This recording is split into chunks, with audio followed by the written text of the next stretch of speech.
দেখো, আজকের 23 তারিখ।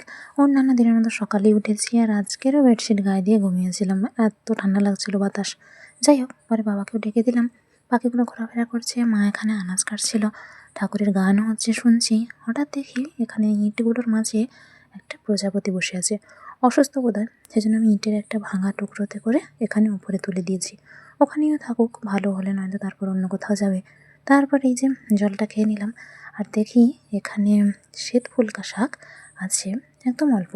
তো এটি আজকে তরকারি হবে।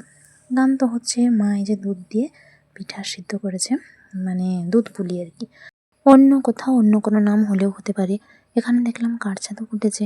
তারপর আর কি ঝটপট এসে বিস্কিট খেয়ে নিলাম আর সবাই এই যে খাওয়া দাওয়া করে নিলাম ঝটপট করে। খাওয়া দাওয়া করে নেওয়ার পর সময় হয়ে গেছে বলে ওষুধও খেয়ে নিয়েছি। আবার দেখলাম আরও বেশ কয়েকটা জায়গায় ওই কাঠছাঁদ হয়েছে। টুকটাক ভিডিও করার ছিল, পড়ার মাঝে প্রজাপতিটাকে দেখছিলাম। আর জানো তো, তারা যতই যা দরজা দিয়ে সে খারাপ থাকুক তবুও ওইদিকে আসবে কাঁদাল দিয়ে। আমি বারান্দার দরজাটা দেখছিলাম, বাবা ফোন করলো যে সাইকেল বা গাড়ি কিছু নিয়ে এসছে কিনা। আমি সেজন্য সেসব দেখতে বাইরে এসেছিলাম। তো দেখলাম যে ঘাটে অনেকটা জল হয়েছে, কুকুরটা আমাকে দাঁড়িয়ে দাঁড়িয়ে দেখছিল, তারপর ছুটে পালিয়ে গেল। যাই হোক, বাবা কিছু আজকে নিয়ে যায়নি, সব কিছু বাড়িতেই আছে।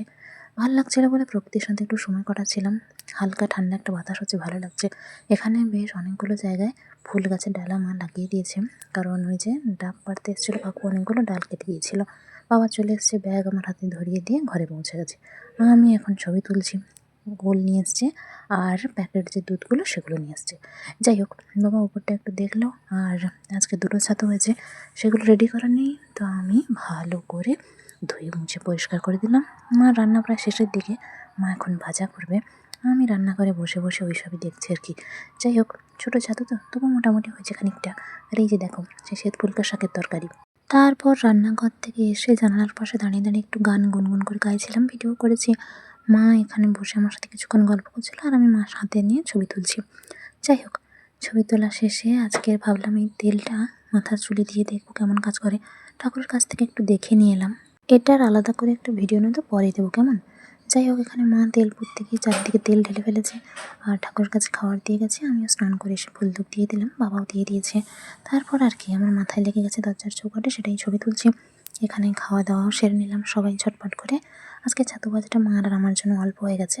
যাই হোক, বৃষ্টি হচ্ছিলো দেখছিলাম, তারপর মনে পড়ে গেল 1 বছর আগের কথা। মাথায় লেগে গেছিলো, পড়ে গেছিলাম, কি একটা অবস্থা। এদিকে পাখিরা এসছে দেখে মা ওদেরকে জাল দিয়ে এলো। ওপরের বেটেই দিয়েছে, কারণ অল্প অল্প জল পড়ছিল। ওরা একবার খাওয়া দাওয়া করছে, একবার ঘুরে পালিয়ে যাচ্ছে। এদের দুজনের মধ্যে জানো তো, একজন আছে বেশ ভিতর, একজন বেশ সাহসী, ঠিক উষা আর কদুলের মতো। ওদেরকে বড্ড মনে পড়ে, কিন্তু মনে পড়লেও বা কি, ওরা কোথায় আছে, কেমন আছে, বা আদৌ বেঁচে আছে নাকি জানি না। যাই হোক, যেখানে থাকুক ভালো থাকুক। বাবার হাতে পায়ে বরলিন দিয়ে দিলাম আর আজকের দুপুরে ফ্যান চালাইনি। বাবা খবর চালিয়েছে, সেটাই একটু দেখছিলাম। যাই হোক, তারপর আর কখন ঘুমিয়ে গেছি নিজেও জানি না। বিকেলে উঠে দেখি মা চেয়ারে বসে আছে, গল্প করছিল। আমিও পেয়ারা খেতে খেতে একটু গল্প করে নিলাম আর এই জায়গাটা দেখছিলাম, কারণ বেশ হাওয়া আসছিল। কিন্তু একা বসেছিলাম ফাঁকা জায়গাটায় আর দেখো আবার বিকেলে এসে হাজির। মানে সবসময় একবার আসবেই, আর কোনো দিন তো 2বার 4বারও আসে। যাই হোক, মা সন্ধ্যা দেওয়ার পর ধুনো দিয়ে দিল, আমি টুকটাক ভিডিও করলাম আর এখানে সাবান টেনে রেখেছি যাতে ধুতে সুবিধা হয়। বাবার ফোনটা চার্জে দিয়ে গাছটা দেখছিলাম, টুকটাক বাদাম ভাজাও খেয়ে নিয়েছি। মা আবার পরে আবার কিছু দিল। যাই হোক, আজকের বাদাম ভাজা মুড়ি আর চা, এটুকুই। তারপর বাবা বলছিল এমার্জেন্সি চার্জে দিয়ে দিতে, তো এমার্জেন্সি চার্জে দিয়ে দিলাম। বাবাও বাজার চলে গেছে। চারপাশে কিছু কিছু জায়গায় জল পড়ে গর্ত গর্ত হয়ে গেছে, ওটাই দেখছি। মা মিছরি ভেজাতে গিয়ে কিছু বাতাসাও নিয়েছে, এই ছোট্ট বাতাসাটা আমাকেও দিল। যাই হোক, সময় হয়ে গেছে দেখে ওষুধ খেয়ে নিলাম। আর এখানে দেখো কাঠছাতু ফুটেছে, এমার্জেন্সিটাকে উপরে তুলে দিয়েছি। বাবাও বাজার থেকে ফিরে এসছে। রাতের খাওয়া দাওয়া সবাই সেরে নিলাম। বাবা কিছুটা আম দিয়েছিল, সেটা তো প্রায় শেষের দিকে। ছালটারই ছবি তুললাম। পায়ের ব্যথাটার অবস্থা মোটামুটি একই আছে বলা চলে। এদিকে মুড়িও ভিজিয়ে দিয়েছি।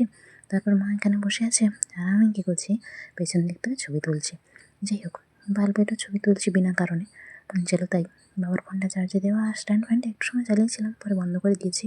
ফুলগুলো তো ফোটেনি, নিয়ে বাবার হাতে পায়ে বোরফ্রেন্ডটাও দিয়ে দিলাম। এখনও বাবা খবরই চালিয়ে রেখেছে। যাই হোক, যেরকম জানালা যেরকম থাকে সেরকমই আছে। চলো আজকের মতো ঘুমিয়ে যাই, টাটা।